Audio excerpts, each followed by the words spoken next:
Welcome guys to another chess video. Today I'm bringing you an absolutely insane game, and it's so insane that, I mean, look at the audience we have here. Show them the audience.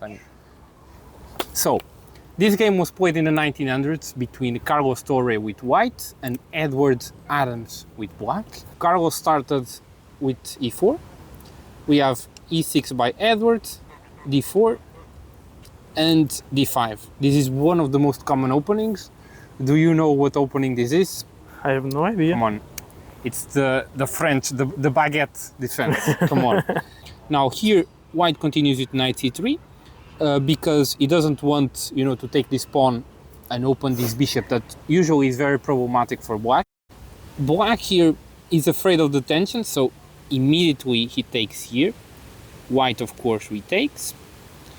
Now here he plays knight f6, just developing a knight, and here white continues developing his pieces. He plays bishop to d5, just pinning. Of course the knight is untakeable, so now simply bishop e7 and pinning.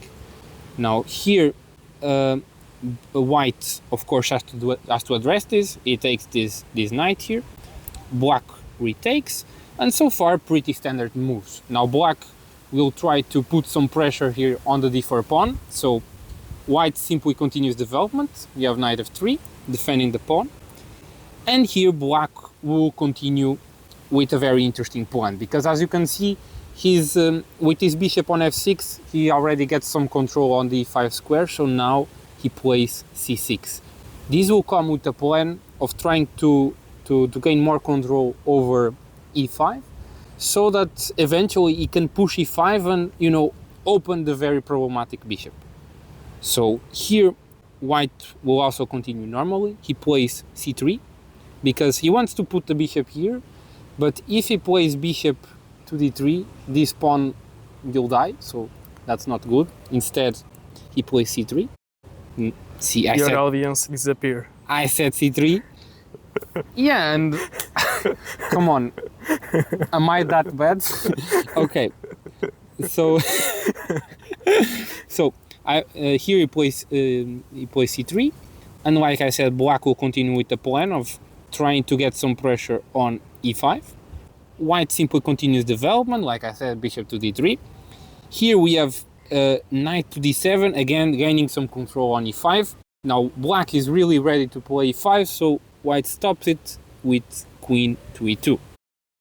Of course, black cannot play e5 because now with the queen here, this will lead to some very terrible stuff. So instead it tries to play b6 to prepare c5 and also open this diagonal for this bishop. However, white sees that there really isn't a lot of pieces near the king side, so here he plays this ridiculous g4. And this move is a bit weird because, I mean, he's completely exposing his king side. What is he doing? But this move will actually turn out to be an absolute brilliance. Now here, black continues at c5, the plan I was talking about. Here we have an exchange. White takes, black retakes. We have some more exchanges. Now white takes with the knight, black retakes with the queen to not damage the pawn structure. And now black is threatening, can you see it? Bishop takes this pawn. Come here, come here. Black is threatening bishop takes this pawn, right? This comes with check. And after white retakes, the queen takes, and do you see? This rook will die. Okay. But white doesn't care. He plays pawn here. Very weird. And black says, wow, you're so stupid. Of course I'm going to take, right? Right. So, I mean, now he's in check, so white, of course, has to take. But now simply queen takes. I said, no. I said queen takes. And what is happening here, right? This rook will just die. So, what is white doing now? Mike, that's the question I pose to you, because now you have to pause the video and solve the mess that white has gotten himself into.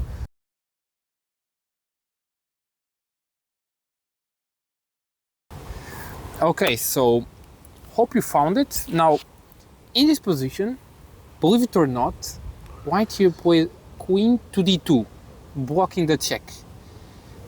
And what the hell is happening? Because now black simply takes the rook. He says thank you. This comes with a check. White goes up with the king to e2, and now black just takes the other rook. And I mean, this looks like a beginner game, right? Yeah, right. I mean, black just has all the material he wants. But believe it or not, black is absolutely losing the game. Because the problem is, okay, black won all this material, but now the problem is he didn't castle. And now his king is about to pay the price. Because now white can play bishop to b5 check, and he's in big trouble. Big trouble, because as you can see, the king is in check. And where does he go? If king goes to f8, simply queen to d8, back rank mates, game over. So king cannot go to f8. Let's see, maybe king goes to e7, only other option.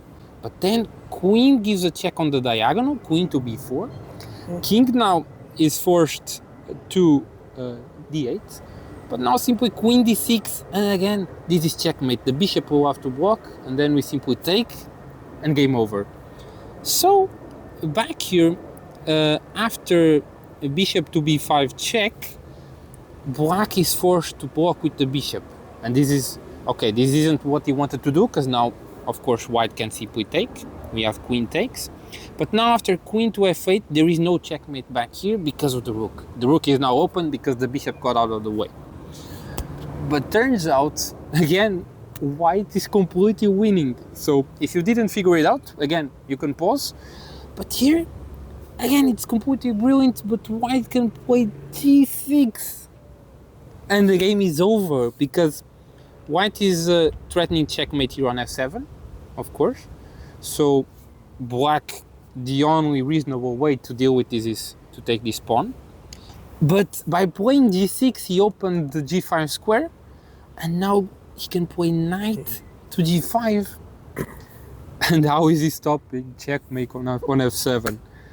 And believe it or not, black was up like 10 points of material, and in this position he resigned the game, because there's absolutely no way to stop checkmate on f7. He has all this material, but the material just isn't in the game, so it's completely worthless.